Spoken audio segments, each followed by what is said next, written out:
Wanafanya mazoezi ya viungo Zanzibar tukiwa chini ya Zabesa. Ni siku ya mazoezi kitaifa. Hongereni sana, toeni heshima kwa rais.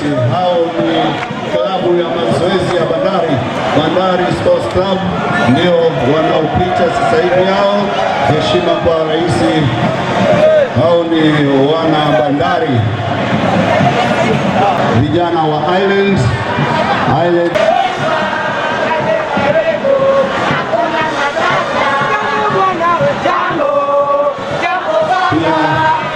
Vikosi vyetu vya SMZ.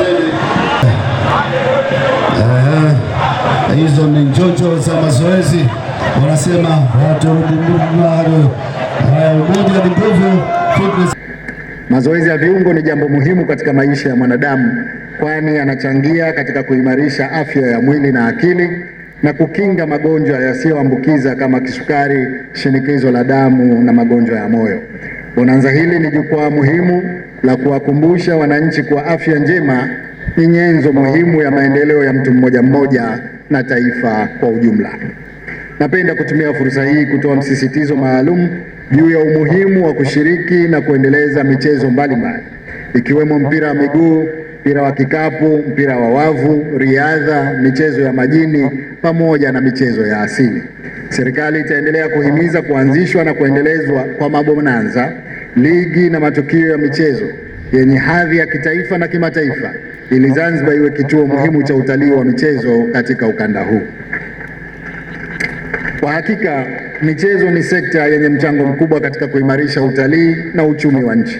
Kupitia mashindano ya michezo ya kimataifa, Zanzibar inaweza kuvutia watalii, wawekezaji na wageni kutoka mataifa mbalimbali, hivyo kuongeza pato la taifa na kuimarisha ajira kwa vijana wetu.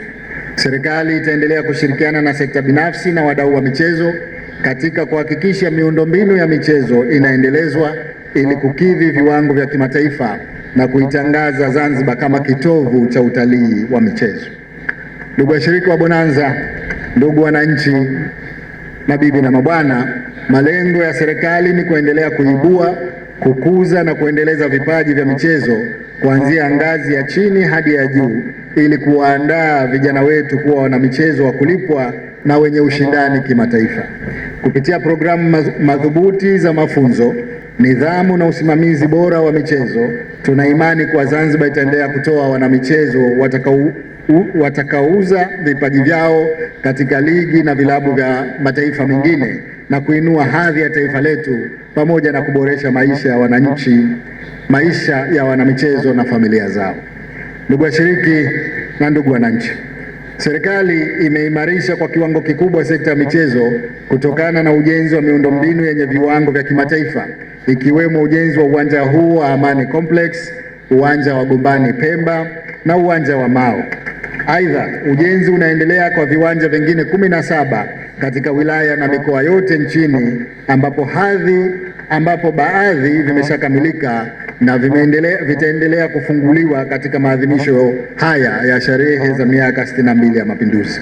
Mheshimiwa mgeni rasmi, ujumbe wetu wa mwaka huu 2026 tumelenga mahususi kwenye kulinda amani ya nchi yetu ambayo unasema amani na mshikamano wetu ni tunu ya taifa letu. Hivyo niwaase wananchi wenzangu wote kwa pamoja tushikamane na katu tusitoe fursa kwa yeyote kuleta vurugu, kutugawa na kuhatarisha amani yetu inayotupa sifa na kuwa mfano wa mataifa mengine. Tuelewe kuwa bila ya amani leo hii tusingekuwa hapa tunacheza na kufurahi kwa raha zetu, kwa kuwa nchi ni tulivu na sote ni wamoja.